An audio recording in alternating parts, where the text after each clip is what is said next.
Sa iba pang mga balita, paspasa naman ang paghuli ng Valenzuela City Government sa mga pasaway na tindero at tindera na gumagamit ng bogus na timbangan sa mga palengke. Bagay na agad winasak ng naturang LGU.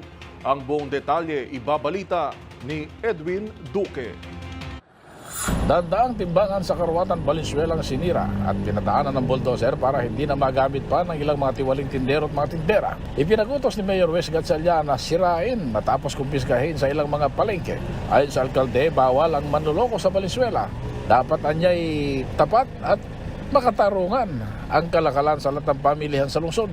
Pagbumultahin ng mula 5,000 piso hanggang 15,000 piso sa mga patuloy na pagsuway, at kapag nagtutuloy-tuloy pa rin sa pagsuway, ay tuluyan ang i-terminate ang kanilang mga business permit. Ang paghuli na walang seal ay di-calibrated, ang timbangan ay dinala sa treasury para i-calibrate bago muling gamitin.